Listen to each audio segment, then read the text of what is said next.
저희가 지난주에 이어서 말씀드린다고 한 얘기가 있죠. 채권 이야기를 막 하다가 아버지께서 이건 너무 중요하니까 다음 주에 하자라고 하셨는데 얼마나 중요한 이야기길래 다시 하자고 하셨는지 오늘 얘기 한번 다시 이어서 들어보도록 하겠습니다.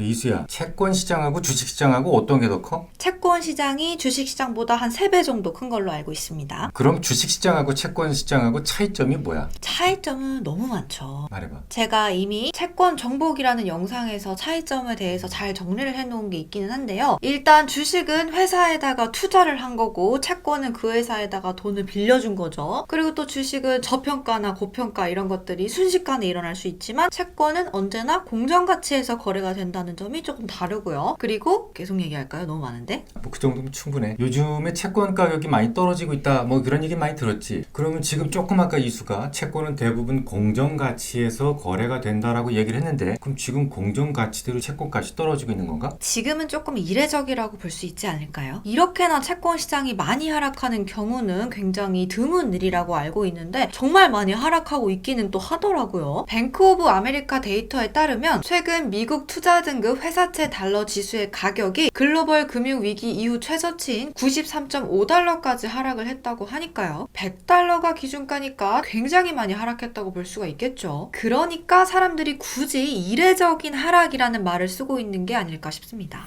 근데 거기서 이례적이라는 말을 쓴 이유가 대략 한 3가지 정도가 있어. 일단 첫 번째, 채권 가격의 하락 폭이 엄청 크고 그리고 또 하락의 속도도 거의 뭐 학살 수준이다라는 거지. 그리고 단기채에 비해서 장기채 하락이 더 크다라는 것도 상당히 좀 이례적인 부분이고, 세 번째는 뭐냐면 우리가 일반적으로 정크채라고 그러지 위험한 채권의 가격 하락폭보다 우량채의 가격 하락폭이 더 큰 부분도 나타나고 있다. 그래서 지금 채권 시장에서는 지금까지 평상시 볼 수 없었던 그런 독특한 현상들이 많이 벌어지고 있고, 그런 부분들 때문에 아마 사람들이 이례적이다라는 표현을 쓰지 않았나 싶어. 미즈호 증권에 따르면 올해 미국의 투자 등급 회사채 부분에서 월요일까지 기록한 총 수익률이 마이너스 13.9%인데 놀랍게도 하이힐드 채권의 총 수익률은 마이너스 9.3%밖에 안 됐어요. 놀랍지? 아버지께서 말씀하셨다시피 일반적으로 가격이 하락하면 우량채보다는 정크채의 하락이 더 큰데 어째서 우량채가 더 많이 하락을 한 걸까요?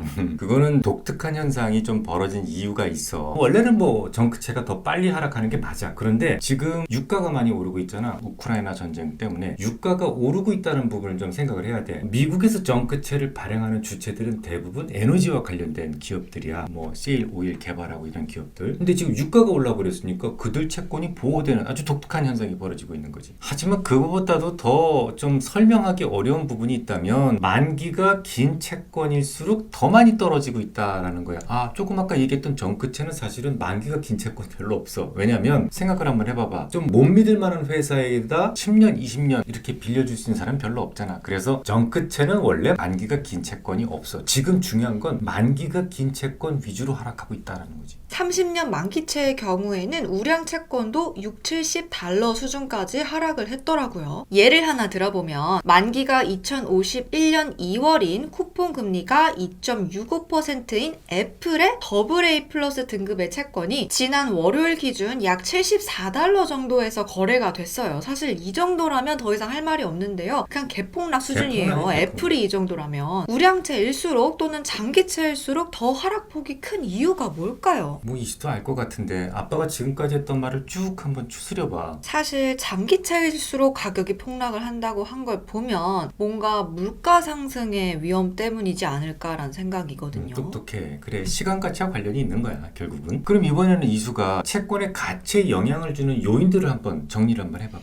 우선은 금리가 영향을 주죠. 그렇지. 일반적인 스테이지에서는 금리가 가장 큰 영향을 줘요. 시장 금리가 오르면 채권 가격은 오히려 하락하고 시장 금리가 내리면 채권 가격은 오히려 상승합니다. 그리고 성장률도 영향을 주죠. 일반적으로 시장 성장률이 강해지면 금리도 따라서 오르게 됩니다. 다음으로는 제가 말씀드렸던 물가 역시 역시 영향을 주게 되는데요. 특히 요즘같이 기대물가가 높은 시기에는 채권 가격이 하락할 수밖에 없어요. 간단하게 예를 한번 들어볼까요? 뭐 그러세요. 만기가 1년인 채권이 있는데요. 기대 물가 상승이 연간 10%라고 한번 해볼게요. 그 지금 딱 맞는 예시인데 앞서 발표됐던 생산자 물가 지수 같은 경우에는 5개월 연속 10% 이상을 지금 계속 보여주고 있으니까 지금 상황이랑 똑같다고 보면 될 것 같은데. 다 노리고 한 거예요. 그래? 네. 아무튼 다시 1년 만기가 지나고 1억 원을 받기로 했는데 1년 후에 구매력이 9천만 원에 불과하다면 그 채권의 현재 가치가 1억 원이 되어야 할까요? 아니면 9천만 원이 되어야 할까요? 그러니까 1년 이후에 구매력 기준으로 9천만 원의 가치밖에 없는 채권을 지금 과연 1억 주고 사시겠습니까? 이 말인 거지? 맞아요. 저도 아빠랑 얘기하면서 조금 더 정리가 됐는데 AA- 등급이나 심지어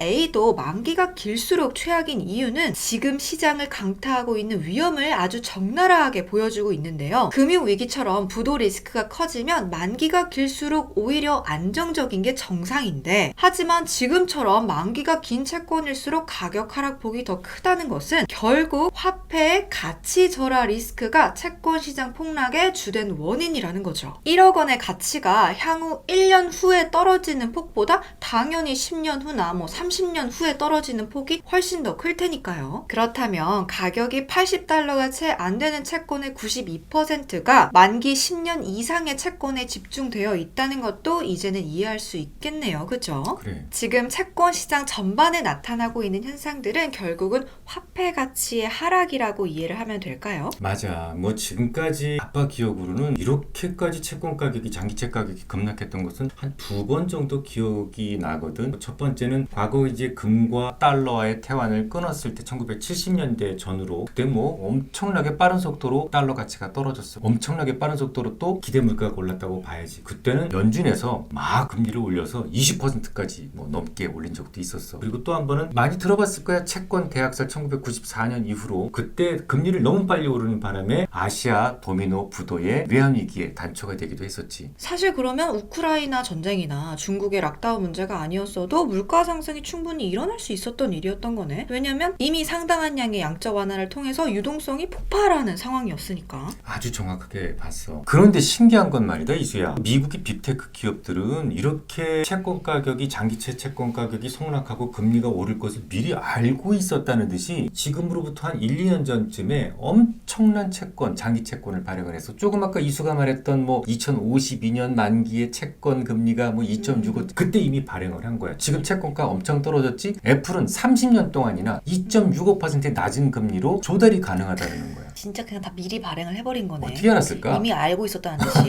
그럼 어쨌든 미리 발행을 해놨으니까 금리가 급등을 해도 미국 회사들은 타격이 굉장히 적다는 건데, 맞아. 미국의 빅테크들이 장기채를 막 발행할 때 다른 나라에서도 따라서 장기채를 만약에 발행을 했더라면은 좀 괜찮았지 않았을까? 왜 따라서 발행을 못했을까? 그러면 이론적으로야 그렇지. 남들이 할 때 따라만 하더라도 2등은 할 수 있다. 그런 이론인데 그게 쉽지는 않아. 왜냐면 그건 신용도의 문제거든. 그치. 예를 들어서 미국의 디즈니 같은 회사는 100년짜리 채권을 발행해. 왜냐면 그건 망할 이유가 없다라고 보는 거야, 사람들이. 그런데 중국의 어떤 회사가 10년짜리 채권을 발행해도 그건 잘 거들떠보지 않는다는 거지. 채권을 발행을 했는데 흥행에 실패를 하게 되면 더 신용도가 더 떨어질 수가 있기 때문에 자기의 분수를 알고 자기의 격에 맞는 채권을 발행을 하거든. 그래서 달러를 악마의 성향을 가지고 태어났다라고들 하는 거야. 왜냐면 위기가 있을 때마다 강해지거든. 지금도 봐라. 우크라이나 사태다, 중국의 락다운이다, 여러 가지 위기가 있으니까 달러만 강해지잖아. 물가가 많이 오른다면 결국은 주가도 오르는 거 아닐까? 당연하지. 지금 세계적으로 장기채, 우량채의 폭락 사태가 우리한테 주는 메시지가 있어. 굉장히 중요한 메시지가 있어. 현금의 가치가 폭락 중이다. 이게 오늘 공부의 핵심이야. 지금 주식시장 좀 빠지니까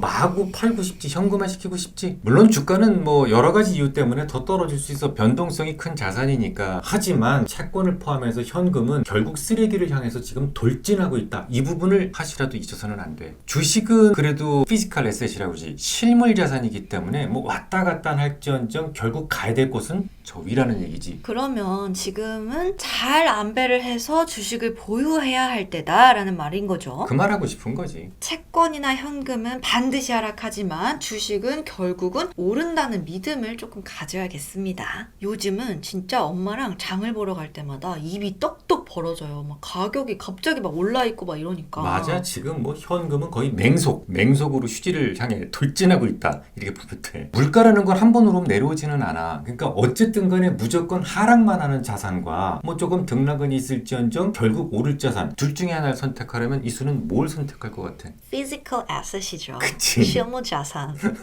자, 그럼 정리해 볼까요? 현재 이론적으로 설명할 수 없는 채권 가격의 하락이 일어나는 중이죠. 그 중에서도 장기채 하락폭이 굉장히 크다는 것이 아주 이례적인 일인데요. 그 이유는 현재 시장을 강타하고 있는 위험인 물가 상승에서 찾을 수 있었습니다. 현재 세계적으로 진행되고 있는 장기채 가격의 붕괴 현상은 현금 가치의 속락이라는 매우 중요한 이정표를 제시하고 있는데요. 이럴 때 우리는 어떻게 해야 할까요? 실물 자산을 잘 안배해서 사야 되겠죠. 맞습니다.